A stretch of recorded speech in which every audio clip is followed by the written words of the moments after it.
What's up, everybody? Welcome to the channel once again.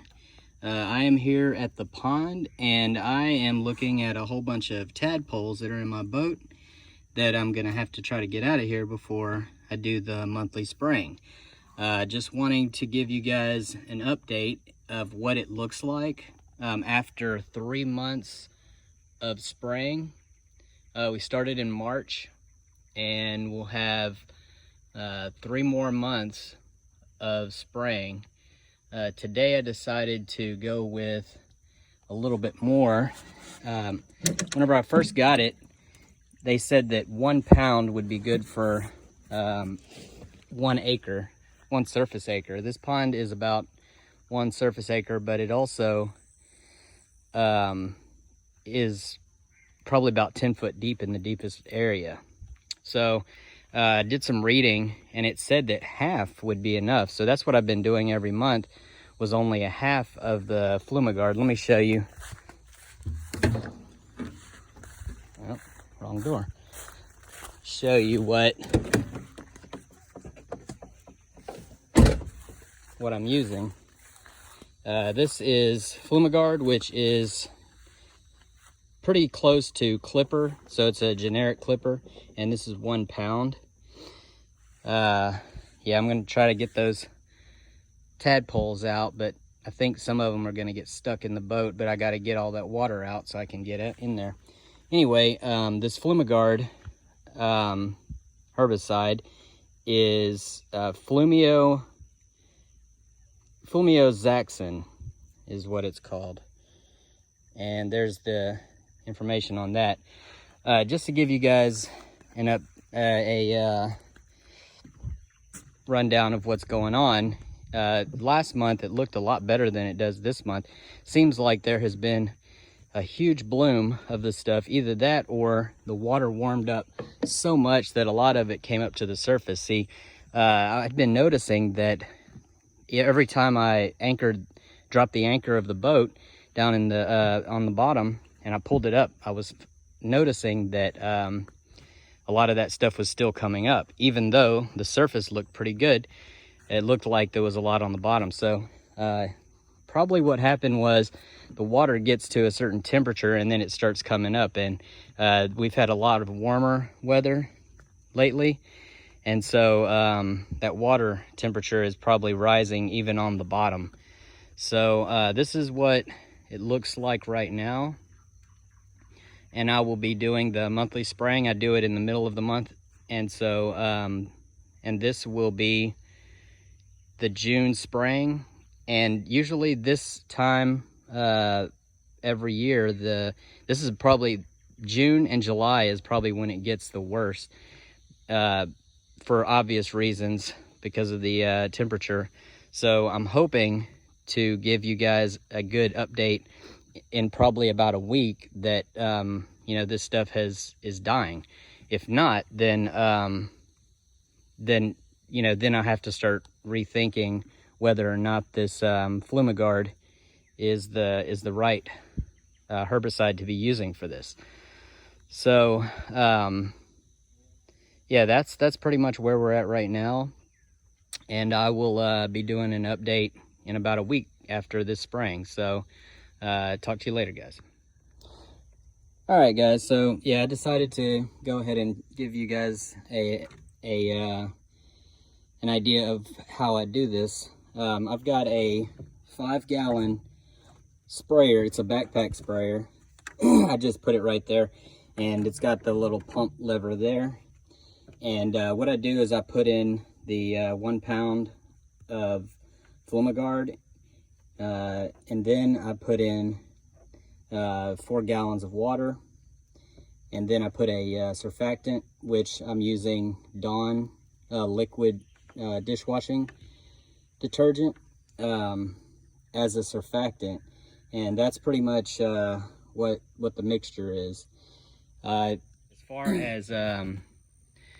as spraying goes, there's hardly any wind, so it's pretty much covered the whole surface.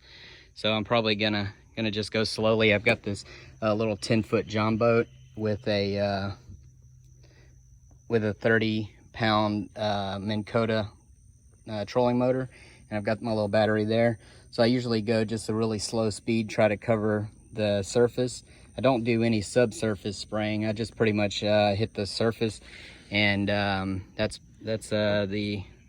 pretty much how I do it. So again, this is a 4-gallon sprayer, backpack sprayer, and it's got the 1 pound of Flumigard mixed with about 2 cups of Dawn liquid, dishwashing liquid.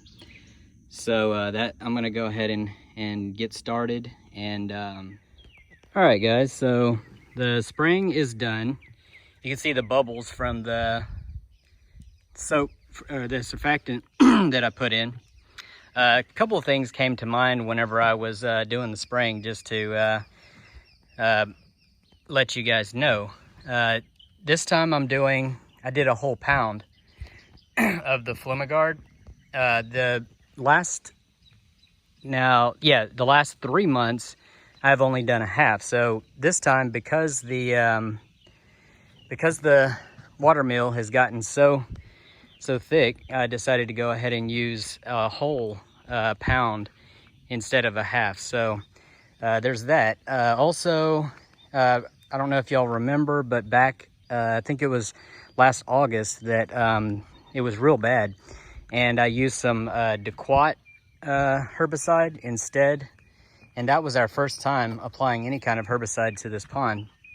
And probably about 3 days after I sprayed it, the whole layer, the whole top layer, was just white and like this brown, whitish brown color, and it killed a lot. But then probably about 3 weeks later, it had, come back. It bounced back. I don't know if it, came back, but that's pretty much how I got introduced to the Flumigard, is because I contacted the company that sold the Dequat, and they also sell the Flumigard, and they recommended the Flumigard because it has more of a lasting effect and kills a little bit longer, and it's had a lot better luck with this particular kind of weed. So that's how I ended up getting into this, and so that's why we decided to try this out. But I think that was pretty much all I had to say. I'm pretty much done now for the month. One other thing that I noticed is the fish seem to, for me driving around and spraying, they seem to have gotten a lot more active. I don't know if it's in reaction to the chemical, or it's just the fact that I was in the water, but they seem to have gotten more active. You can see them coming up to the surface. So yeah, that was pretty interesting. But a lot of times it seems like they'll be active around time for spraying, and then after I spray, they kind of shut down. But we'll see how it goes. But it doesn't seem like it's affecting the fish. We haven't seen any fish floating around after these sprays, and I've noticed a lot of turtles and minnows and frogs. A lot of frogs. And I'm thinking it's because last year a lot of our good fish that were in here, good bass, have died. They died from a fish kill that was not chemical related. It was more earlier in the summer when the Watermeal got so bad that it depleted the oxygen, and then they died. That's my theory on that. But there was at least a dozen floating on top, and I would imagine there was even more, because I saw a family of otters in here right after that, and I think they were eating a lot of the fish that were dying before we even knew that they were dying. But anyway, my point is the lack of fish in the water have really helped the frogs, because now they can reproduce and not be as targeted, and they're not being fed upon as much. So I'm thinking that we'll probably get a pretty good amount of frogs in here until the fish bounce back, or until we restock the pond. But right now we're just trying to get the water right. That way we can get it, get the fish restocked, and actually be able to fish it, because yeah, it's been pretty bad the last couple of years. All right, well, that's all I have for now, so talk to you guys later.